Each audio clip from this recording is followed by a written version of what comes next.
जय हिंद students, welcome back again. This is Divyanshu Pandey. Indian navy ने short service commission entry sports और law के लिए अब रिलीज कर दी है, जहां पर स्पोर्ट्स और लॉ एंट्री की नोटिफिकेशन जून 23 कोर्स के लिए है और इस एंट्री से आप सभी ग्रेजुएट्स इंडियन नेवी में as a short service commission officer बन सकेंगे। तो इस नोटिफिकेशन की एलिजिबिलिटी, वैकेंसी, एजुकेशन क्वालिफिकेशन और सिलेक्शन प्रोसीजर क्या रहने वाला है, इन सभी के बारे में आज के सेशन में हम डिस्कस करेंगे। तो चलिए शुरुआत कर लेते हैं आज के इस क्लास की। हम सभी जानते हैं कि इंडियन नेवी डायरेक्ट एंट्री की नोटिफिकेशन हर साल डिफरेंट ब्रांचेस की आपके रिलीज करता है और इस बार इंडियन नेवी ने जून 23 ये जो हमारा ईयर चल रहा है उसके लिए ये वैकेंसी आपकी रिलीज की हुई है, जहां पर जितने भी हमारे eligible unmarried main and unmarried women candidates हैं वो इस बार के वैकेंसी के लिए अपने आप को एलिजिबल करवा सकते हैं जब वो पूरी क्राइटेरिया को आपका फुलफिल कर लें। ये जो आपका नेवल ओरिएंटेशन कोर्स रहेगा वो इंडियन नेवी के एजीमाला केरला एकेडमी में कंडक्ट किया जाएगा और जून 23 से ही आपकी जो है इस ट्रेनिंग को स्टार्ट किया जाएगा। इसमें आपके टोटल 2 ब्रांचेस हैं जिनके नाम है short service commission executive law और दूसरा है short service commission executive sports. सबसे पहले अगर हम एज एलिजिबिलिटी की बात करें तो ऐसे हमारे unmarried women and male aspirants जो कि लॉ के लिए अपने आप को अप्लाई करना चाहते हैं तो उनकी एज आपकी 2 जुलाई 1996 से लेकर 1 जुलाई 2001 के बीच में रहनी चाहिए और वहीं जो आपकी स्पोर्ट ब्रांच में जाएंगे उनके लिए एज एलिजिबिलिटी भी 2 जुलाई 1996 टू 1 जुलाई 2001 के बीच रहनी चाहिए। अगर आप इस एज के क्राइटेरिया में हैं तो आप इस वैकेंसी को फिल कर पाएंगे। वहीं अगर हम वैकेंसी की बात करें तो वैकेंसी लॉ के लिए 2 रखी गई हैं और स्पोर्ट्स के लिए भी 2, जहां पर 1-1 है, यानी कि मेन के लिए भी 1 और विमेन के लिए भी 1। तो पूरी तरीके से इक्वालिटी दी गई है। वैसे तो वैकेंसी कम है लेकिन आपके अंदर एक वॉरियर स्पिरिट होना चाहिए कि हाँ एक वैकेंसी है और एक वैकेंसी मुझे चाहिए और वही हमारे लिए इनफ है।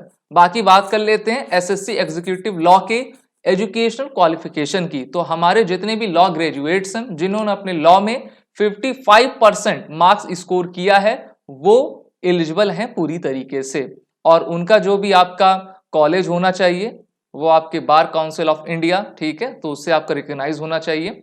साथ ही साथ जो स्पोर्ट्स वाले हैं उन्होंने अपना पोस्ट ग्रेजुएट या फिर बीई बीटेक वो किसी भी फील्ड में आपके रिकॉग्नाइज यूनिवर्सिटी से किए हुए हों और कैंडिडेट के पास आपका diploma in sport coaching from national institute of sports and या फिर एमएससी इन स्पोर्ट्स आपकी होनी चाहिए। इन दोनों में से किसी को भी आपका प्रेफरेंस दिया जाएगा।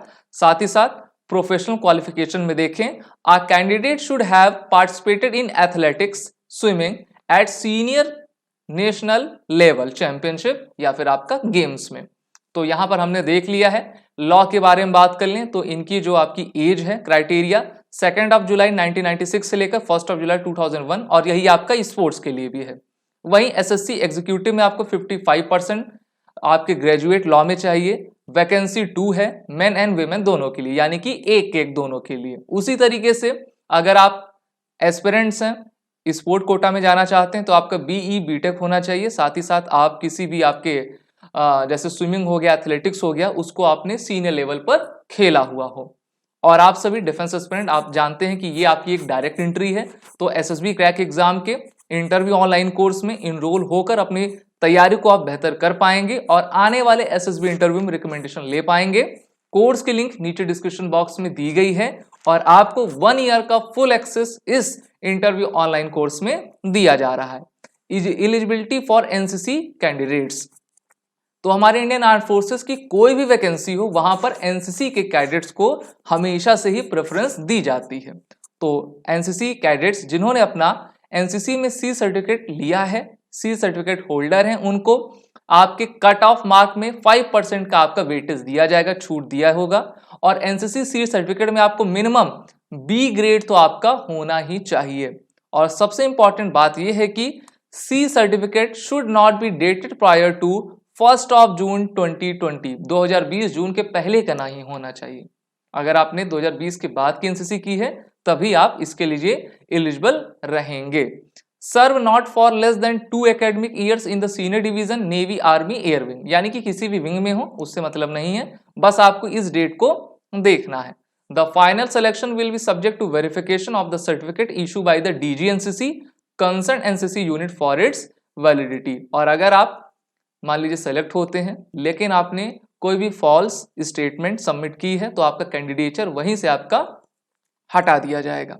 सिलेक्शन प्रोसीजर क्या रहेगा, किस वेबसाइट पर आप जाके दोगे, तो देखिए सबसे पहले जब आप एप्लीकेशन फिल करोगे www.joinindiannavy.gov.in के वेबसाइट पर जाकर, तो वहां पर आपके सभी सर्टिफिकेट्स आपके पास होने चाहिए, जैसे आपका आधार कार्ड, आपके पासपोर्ट साइज फोटो और भी अदर आपके इंपॉर्टेंट थिंग जो उसमें मांगा रहे। और जो भी आपका एप्लीकेशन होगा तो उस पर इंडियन नेवी अपने बेस पर एक कट ऑफ मार्क डिसाइड करती है और उन्हीं लोगों को आपका जो है एसएसबी के लिए ईमेल उनके मेल आईडी पर और उनके आपके मोबाइल नंबर पर सेंड किया करती है, जिससे कि जो है आपको जब वो ईमेल मिले तब आप अपने एसएसबी के लिए अपने आप को तैयार कर पाओ। Merit list should be prepared based on SSB mark.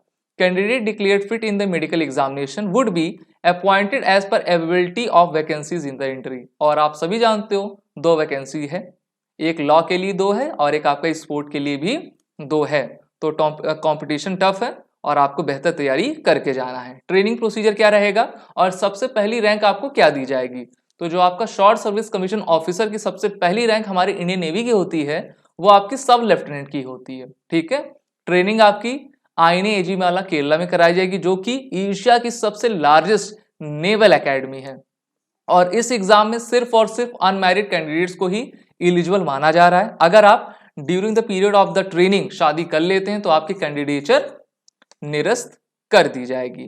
Probation period देखते हैं तो देखिए 2 इयर्स का आपका है ना, और 2 इयर्स जैसे ही आप कंप्लीट करते हो या फिर ट्रेनिंग आपकी कंप्लीट होती है जो भी आपका पहले हो तो वहीं से आपको ऑनरोल कर दिया जाएगा। अप्लाई तो मैंने आपको बता दिया, www.joinindiannavy.gov.in पर आपको जाना है और जब भी आप पर्टिकुलर्स फिल करिए तो आपके पास आधार कार्ड होना चाहिए, ईमेल एड्रेस, मोबाइल नंबर होना चाहिए, मैट्रिकुलेशन आपका सर्टिफिकेट, उसी के अकॉर्डिंग आप अपनी डेट ऑफ बर्थ वहां पर करेंगे। अप्लाई आपको कैसे करना है तो देखिए अप्लाई की वेबसाइट आपके सामने दी गई है और ये आपका जो फॉर्म है एप्लीकेशन है वो 13 जनवरी से स्टार्ट हो चुका है और इसकी लास्ट डेट आपकी 28 जनवरी 23 रहने वाली है, तो समय कम है। एप्लीकेशन आप फिल कर लीजिए और अपने एसएसबी इंटरव्यू की प्रिपरेशन करना शुरू कर दीजिए। एसएसबी क्रैक एग्जाम आप सभी डिफेंस एस्पिरेंट के लिए इंटरव्यू ऑनलाइन कोर्स लेकर आया हुआ है जहां पर आप घर बैठे अपनी तैयारी बेहतर कर सकते हो और डेली लाइव क्लासेस के थ्रू में आप आपकी स्टडी और भी बेहतर करवाते हैं। तो वॉरियर 10 कोड का आप यूज करें जिससे कि आपको 10% का फ्लैट डिस्काउंट हमारे सभी कोर्सेज में मिलता जाए और आप इस प्लेटफॉर्म पर जुड़कर अपनी तैयारी को बेहतर कर सकें। जय Hind and best of luck. अगर आप एक डिफेंस एस्पिरेंट हैं और SSB interview, NDA, CDS, AFCAT जैसे एग्जाम्स के लिए प्रिपेयर कर रहे हैं तो आप एसएसबी क्रैक एग्जाम्स के कोर्स को चेक करना ना भूलें। आप हमारी लर्निंग एप्लीकेशन को गूगल प्ले स्टोर से भी डाउनलोड कर सकते हैं।